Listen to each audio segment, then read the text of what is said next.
Realme GT5 মোবাইলটা যা করেছে না ফাটাফাটি করেছে বস। মানে ফোনটা দেখতে যেমন করেছে তার পাশাপাশি এতে ফিচার স্পেসিফিকেশন একদম লোডেড পাচ্ছি। গেম খেলার সময় গেমিং এক্সপিরিয়েন্স তো ভালো হবেই, তার পাশাপাশি এই ফোনে আমরা 240 ওয়াট ফাস্ট চার্জিং সাপোর্ট পেয়ে যাচ্ছি। মানে ভাবা যায় কত তাড়াতাড়ি তোমরা মোবাইলটাকে ফুল চার্জ করে ফেলতে পারবে। এবং কোয়ালকম স্ন্যাপড্রাগন 8 Gen 2 এর মতো একটা চিপসেট পাচ্ছি। এছাড়াও এতে গ্রাফিক্স চিপ থাকছে। অল ওভার এই ফোনের কথা যদি বলা হয়, এতে কিন্তু আমরা ফিচার স্পেসিফিকেশান যথেষ্টই ভালো পাচ্ছি। দমদার একটা মোবাইল এটাই বলা যেতে পারে। তো এই মোবাইলে আমরা কি কি ফিচার স্পেসিফিকেশান পাচ্ছি, মোবাইলটার দাম কত, মোবাইলটা কেমন হবে তোমাদের জন্য, সেই সমস্ত ব্যাপারে বিস্তারিত জানতে হলে ভিডিওটা শেষ পর্যন্ত দেখো। অনেক কিছু জানতে পারবে তোমরা এই মোবাইলের ব্যাপারে। তো শুরু করা যাক আজকের ভিডিও। হ্যালো ফ্রেন্ডস, আমি আনন্দ আর তোমরা দেখছো লিমিটলেস আনন্দ চ্যানেল। এখনো পর্যন্ত চ্যানেলটাকে সাবস্ক্রাইব করোনি ভাই, কি করছো? ঝটপট সাবস্ক্রাইব করে দাও। তো আমরা জেনে নিই আমরা এই মোবাইলে কি কি ফিচার স্পেসিফিকেশান পাচ্ছি। তো এই মোবাইলে আমরা পেয়ে যাচ্ছি 6.74 ইঞ্চি 1.5K অ্যামোলেড পাঞ্চোল ডিসপ্লে। মানে আমরা এই ফোনে বেশ বড় সাইজে বেশ ভালো কোয়ালিটির ডিসপ্লে পাচ্ছি, এটাই বলা যেতে পারে। ভিডিও ভিউইং এক্সপিরিয়েন্স কিন্তু যথেষ্টই ভালো হবে এই মোবাইলে। এবং এই মোবাইলে আমরা যে ডিসপ্লেটা পাচ্ছি তার স্ক্রিন রিফ্রেশ রেট থাকছে 144 হার্টজ এবং এতে আমরা 1400 নিট স্পিড ব্রাইটনেস পাচ্ছি। মানে কড়া রোদে যখন মোবাইলটা নিয়ে ব্যবহার করব, ভিজিবিলিটিতে কিন্তু সেরকম একটা অসুবিধা হবে না, এটাই বলা যেতে পারে। এই ফোনের ওজন হচ্ছে 205 গ্রাম এবং এর থিকনেস হচ্ছে 8.9 মিলিমিটার। এই মোবাইলে আমরা পেয়ে যাচ্ছি Android 13 operating system, Realme UI 4 user ইন্টারফেসের সাথে। এবার আমরা সোজা চলে আসি এই ফোনের ব্যাটারির দিকে। মোবাইলটা আপাতত দুটো ব্যাটারি এবং চার্জিং ভেরিয়েন্টের সাথে লঞ্চ করেছে। একটা ভেরিয়েন্টে আমরা পাচ্ছি 4600 mAh এর ব্যাটারি, তাতে আমরা 240 ওয়াট ফাস্ট চার্জিং সাপোর্ট পাচ্ছি। আরেকটা ভেরিয়েন্টে আমরা পাচ্ছি 5240 mAh ব্যাটারি, যেটায় আমরা up to 150 watt fast charging support পাচ্ছি। মানে কারোর যদি ব্যাটারি ব্যাকআপ একটু বেশি দরকার হয় তাহলে তারা 5240 mAh ভেরিয়েন্টের দিকে যেতে পারে। এবং কারোর যদি চার্জিং স্পিডটা একটু বেশি দরকার হয়, বেশি ফাস্ট দরকার হয়, যে ফোন চার্জে বসালাম 5 মিনিট চার্জ দিলাম দৌড়ে কাজে চলে গেলাম, তো সেই ক্ষেত্রে কিন্তু 4600 mAh ব্যাটারির ভেরিয়েন্টটার দিকেই তাদের যেতে হবে। এবং দুটো ভেরিয়েন্টেই আমরা USB Type-C চার্জিং কানেক্টর পাচ্ছি, এটা অবশ্য নতুন করে বলার কিছু নেই।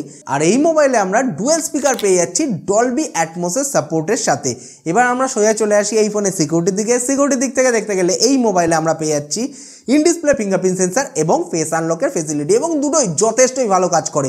এবার আমরা সোজা চলে আসি ফোনের কালারের দিকে। মোবাইলটা আপাতত দুটো কালার ভেরিয়েশনে লঞ্চ করেছে, লিকুইড সিলভার এবং স্টার মিন্ট ওয়েসিস। কোন কালার ভেরিয়েন্টটা তোমাদের সব থেকে বেশি ভালো লাগছে অতি অবশ্যই কিন্তু আমাকে কমেন্ট করে জানাতে ভুলো না। এবার আমরা সোজা চলে আসি এই ফোনের কানেক্টিভিটির দিকে। জেনে নিই এই ফোনে আমরা কানেক্টিভিটির কী কী ফিচার স্পেসিফিকেশন পাচ্ছি। তো এই ফোনে আমরা পেয়ে যাচ্ছি 5G, Wi-Fi 7 dual band, Bluetooth 5.3, dual 4G VoLTE, NFC এবং IR ব্লাস্টারের সাপোর্টও আমরা পেয়ে যাচ্ছি এই মোবাইলে। মানে আমরা কানেক্টিভিটির প্রায় সমস্ত রকম ফিচার স্পেসিফিকেশানই কিন্তু এই মোবাইলে পাচ্ছি।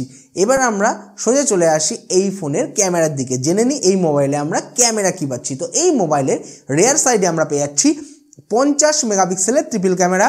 প্রাইমারি যে লেন্সটা থাকছে সেটা 50 মেগাপিক্সেলের। এতে ইউজ করা হয়েছে সোনি IMX890 সেন্সার।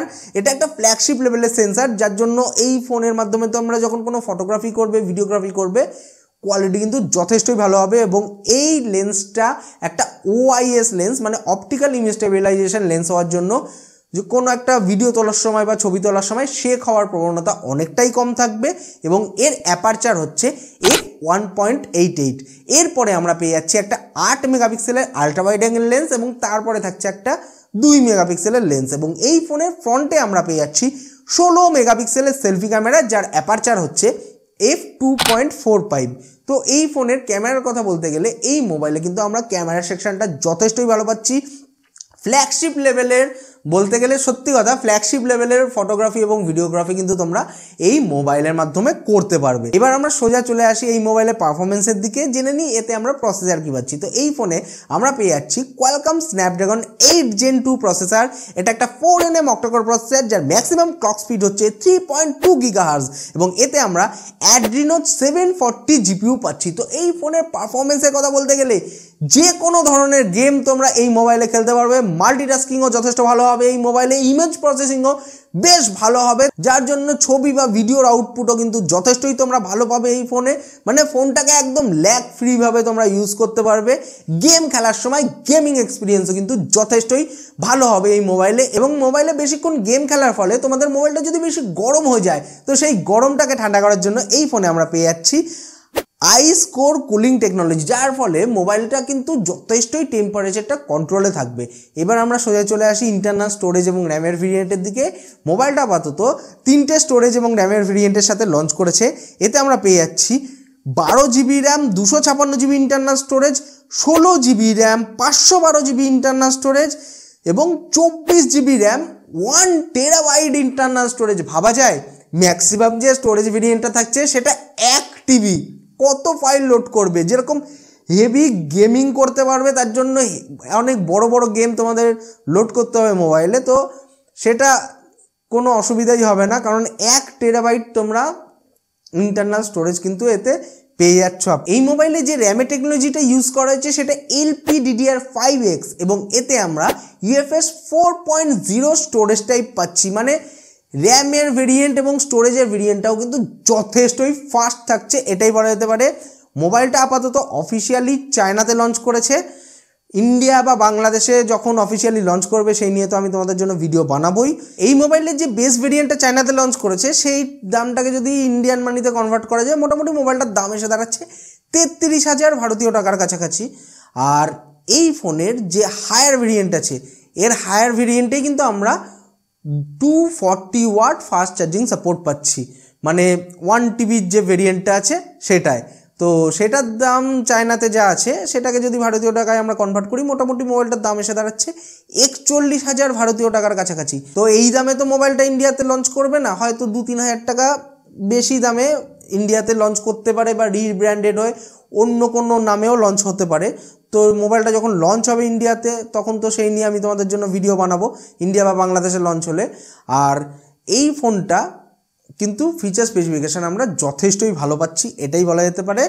তোমাদের কি ধারণা এই মোবাইলটার ব্যাপারে অতি অবশ্যই আমাকে কমেন্ট করে জানাতে ভুলো না। ভিডিওটা ভালো লেগে থাকলে ভিডিওটাকে লাইক করো, নিজের বন্ধুদের সঙ্গে শেয়ার করো। পরবর্তী ভিডিওতে আবার দেখা হবে। বাই, সবাই ভালো থাকবে, সুস্থ থাকবে।